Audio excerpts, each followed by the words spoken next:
कक्षा 10वीं की गणित अध्याय 1 का अंतिम वीडियो लेकर आप सभी के बीच उपस्थित हैं। अंतिम वीडियो में हम सीखेंगे द्विघाती समीकरण बनाना एवं गुणनखंड लिखना। जैसे क्वेश्चन में दिया हुआ है, दिए गए शून्यकों का प्रयोग कर बहुपदों के गुणनखंड लिखिए।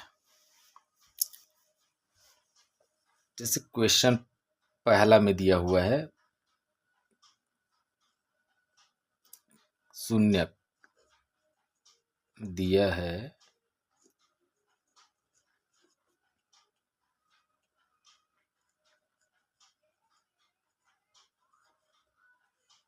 शून्यक अल्फा बराबर 3 बीटा बराबर 4। हमें क्या करना है? गुणनखंड बनाना है। तो ध्यान में ये रखना है आपको। जैसे देखो गुणनखंड क्या होगा इसका, तो गुणनखंड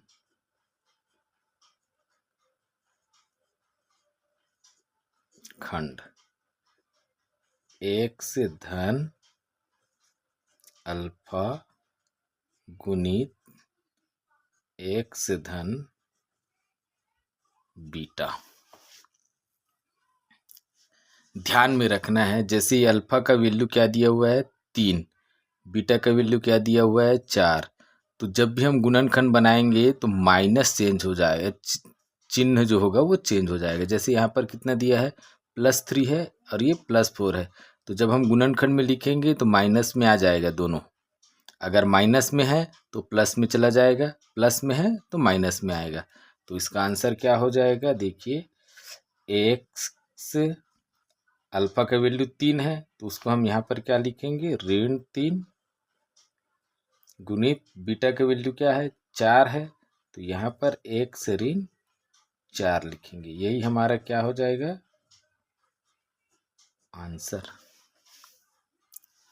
दूसरा आप लोग बनाइए, तीसरा हम बना के दिखा देते हैं एक बार और। दिया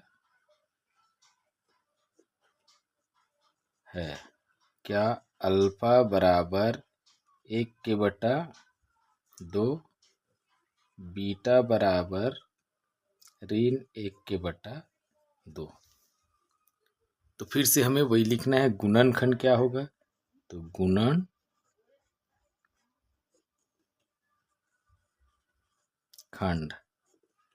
बराबर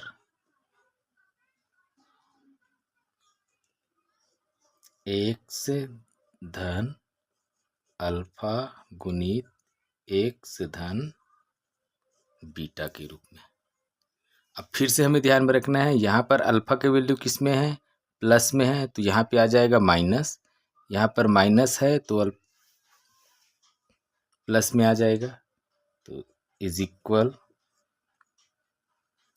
x माइनस 1/2 गुणित x। अब ये माइनस में है तो ये प्लस में रहेगा 1/2। ये आपका क्या हो गया आंसर हो गया।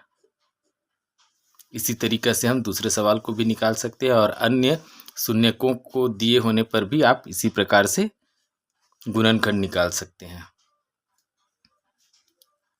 दूसरा है गुणनखंड करके शून्य ज्ञात करना। जैसे हम पहले वीडियो में देखे हैं कि x का वैल्यू अपनी तरफ से रख करके कोई भी पूर्णांक संख्या का प्रयोग करके हम शून्यक प्राप्त करते थे, लेकिन हमें अभी क्या करना है मध्य पद को तोड़ करके इसका गुणनखंड करना है, उसके बाद शून्यक पता करना है। तो कैसे करेंगे, तो आइए देखते हैं पहला सवाल हल करके। पहला सवाल क्या है, हल दिया गया बहुपद, दिया गया बहुपद क्या है x² माइनस 3x माइनस 4। तो आपको ध्यान में रखना है, मध्य पद को तोड़ना पड़ेगा। तो यहाँ पर क्या है, हमारे पास में अंतिम पद दिख रहा है -4। अंतिम पद पर ही डिपेंड करता है। जैसे यहाँ पर क्या है, माइनस है, तो हमको घटा करके क्या लाना है, मध्य पद लाना है। अगर प्लस होता है तो जोड़ करके हमको मध्य पद लाना होता है। तो पहले हम क्या करेंगे, अंतिम पद का गुणनखंड करेंगे। अंतिम पद का गुणनखंड क्या होगा, 1 गुणित 4 और 2 गुणित 4। जैसे अब हमको घटा के लाना है, तो 4 में 1 घटाएंगे तो क्या आ जाएगा, 3 आ जाएगा। लेकिन 2 में 2 घटा करके हम 3 ला सकते हैं क्या, नहीं। तो ये हमारे काम का नहीं है, ये हमारे काम का है। तो हम क्या लिखेंगे मध्य पद को, x square minus +1 x minus 4x minus 4, इस तरीके से लिख लेंगे। फिर युग्म बनाएंगे, तो ये एक युग्म हुआ, ये एक युग्म हुआ, जोड़ा बना लिए। फिर दोनों में से कॉमन लेते हैं। पहले जोड़े से कॉमन क्या आएगा, यहाँ डबल एक्स है, यहाँ पर सिंगल एक्स है, तो एक एक एक्स क्या हो जाएगा, बाहर आ जाएगा। तो एक्स बाहर आया, बचा क्या, एक्स प्लस 1।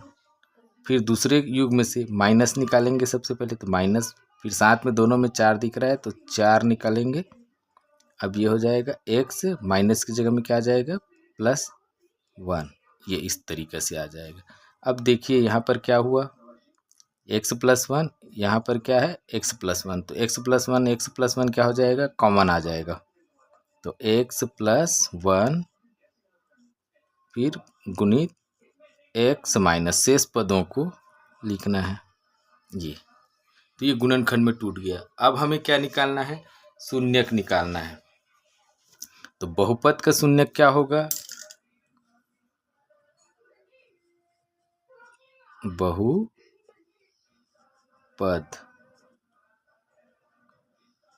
का शून्यक x का वह मान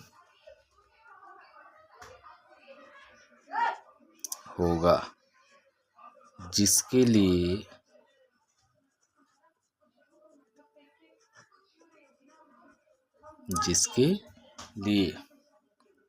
बहुपद क्या हो जाएगा, शून्य हो जाएगा, शून्य हो जाएगा।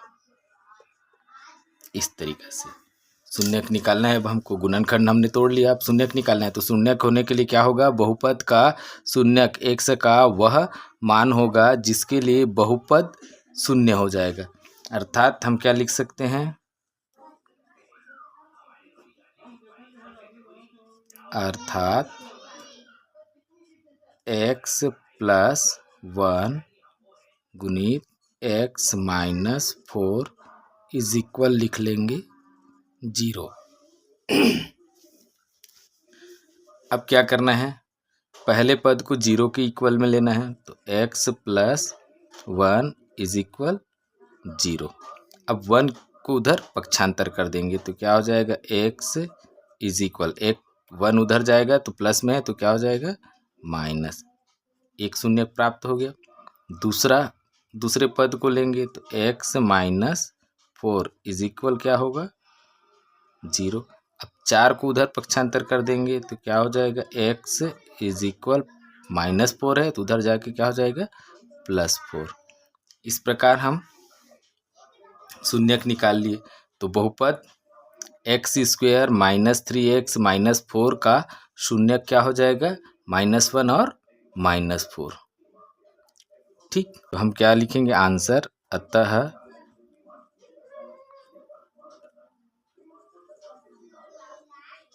बहुपद x² -3x -4 का शून्यक -1 और 4 होगा। इस प्रकार हम गुणनखंड करके बहुपद का शून्य ज्ञात कर सकते हैं। 2 उदाहरण आपके लिए हम छोड़ रहे हैं।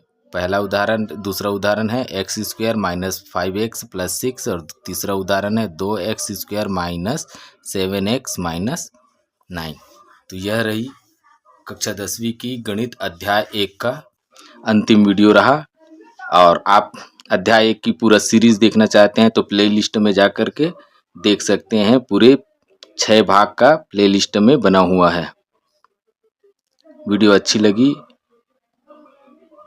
तो लाइक और शेयर कीजिए, साथ ही हमारे चैनल को सब्सक्राइब कीजिए ताकि अगली वीडियो आपको आसानी से प्राप्त हो सके। धन्यवाद।